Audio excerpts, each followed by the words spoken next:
Section 5. Here we go. So these are the rest of the videos from the previous section, and they are wonderful. So you're going to want to check out the peacock spiders.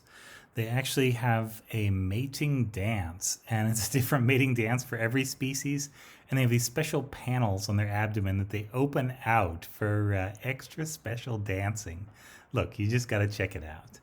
You got a centipede that goes hunting here. You can watch it looking for food and hunting it, which is kind of neat.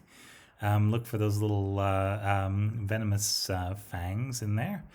And then this is the centipede with actually 177 pairs of legs. So there are centipedes with more than 100 pairs of legs. Yeah. And there are actually none with exactly 100. Part of the way that they work is that, if I remember correctly, they end up with only odd numbers, I think, of legs, something like that. This is a centipede that's grabbing and eating spiders, which is kind of neat. This is a BBC article that actually links to the millipede with the most legs. Unfortunately, the millipede with the most legs actually comes in a little bit under 1,000. So millipedes do not have 1,000 legs. They have fewer. Centipedes have either fewer or more than 100 legs. It depends, yeah. So both of the names are misleading. Then you got your spider mites, which are lovely. These are little mites, so a relative of a tick. And they live on leaves, and they actually spin little silky threads. Now, a lot of spider mites are actually invasive and cause really bad problems on the crops where they live. And so some of these things are not well liked. And then there are predatory mites as well. Some of these predatory mites will go in and actually kill off the spider mites, or will kill off other things like aphids. So you get the right mites on there and you have healthy plants. You get the wrong mites and you have terrible plants. So that's kind of neat. And then from the earlier section, I forgot I did actually put these in. So these are pentastomids, and you can see them in a snake, and you can watch them get the larva out. And this is actually one of the videos if you want to see pentastomids in a human eye. It's a little horrible though, so I wouldn't completely recommend it. Yeah, and then we're going to be on to all these other sort of crustaceans, but first, let's go look at the actual talk. Here we go. And let's turn it on for maximum subtitling. There we go. Okay, this is the inside of a crustacean. And so we're taking one of these, something like a lobster or a crawfish, as our just sort of general crustacean model. And all the other ones would have the same sort of parts, but squished or stretched into slightly different shapes, but the same basic idea. So crabs and lobster, shrimp, all those sorts of things are called decapods because they have 10 legs. So the first one of those actual true legs is going to be modified, and it's going to be this big pinching claw. But if you can see, all the other claws are basically the same thing. They have that same sort of action at the front with the little pincer there, and they just aren't as swollen up as that first one. And then up here, these are the actual legs, and this is actually like a modification of one of those actual legs. Then we have all of our mouth parts and our maxillipeds, first, second, and third. We have our antenna coming off the very front end. And we have our compound eye that actually sticks out the front but comes from the brain, which is quite a ways back. It's just, again, on a long, stretchy sort of string. They've highlighted the gut in this one, so they've got sort of a little proper stomach here, and then the rest of it would be equivalent to an intestine. The circulatory system for arthropods is going to be an open circulatory system. So they're going to be connected up with the gills, and the gills you can see up here. These are going to be equivalent to those book lungs that we saw at the back end of the horseshoe crabs. There we go. And then the heart is actually going to squeeze the blood out. So it's going to pull it up from over here by the gills. And it's going to squeeze it out, and then each of these arteries just ends. And so the arteries are just going to dump the blood out into the body and let it sort of flow over everything. And it's going to work its way into the tissues like that, and then they're going to be collecting channels, and these are going to take the blood back into the gills, where it's going to be oxygenated and picked up. And so the heart's job is essentially sucking blood up from the gills and spitting it out over the entire body, and then sucking it back up again. And that's the intake and the outflow. And it's kind of an open system. That's what we call it, an open circulatory system.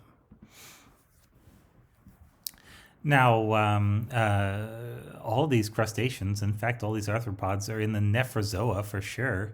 And so what do they do by way of a kidney? Well, what you find in some of the more primitive arthropods, these are going to be things like a centipede, for example. You're going to have these Malpighian tubules. And so they're going to be lined with cells, they're going to curve, and they'll take different shapes in different kinds of animals.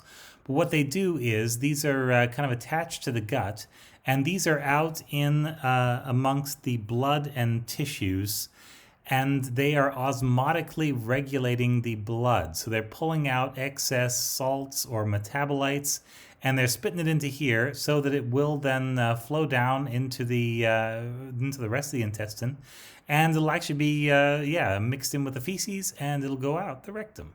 So it's going to function like kidneys. It's just an extremely simple version, but it's actually fine for keeping arthropods alive. You don't need all the complexity of a human kidney for an arthropod lifestyle.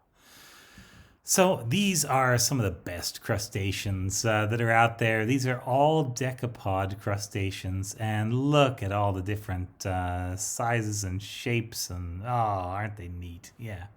That crab right there, that's just great. I think that is a spider crab, or I think I've seen that also called a king crab.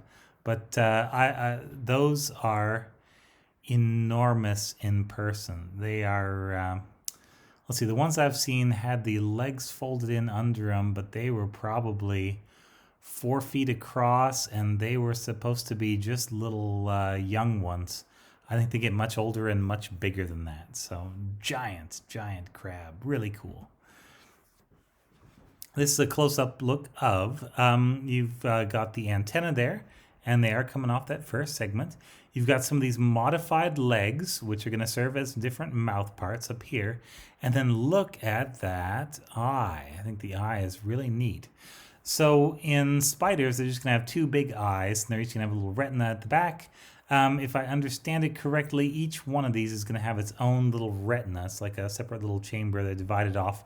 And so all this is going to function like the lens, and then the brain is going to have to make some sort of sense out of all of these different images, which are going to be very overlapping and show very similar things. Okay. Actually, let's jump past this one. So this is showing you a little bit about how the, how the eyes work.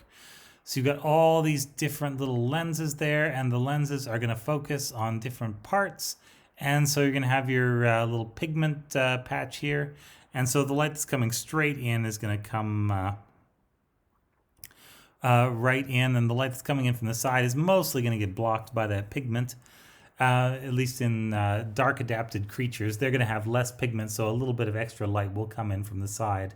And so dark adapted creatures would have blurrier vision, presumably, because each little eyelet is getting input from multiple different sources and angles.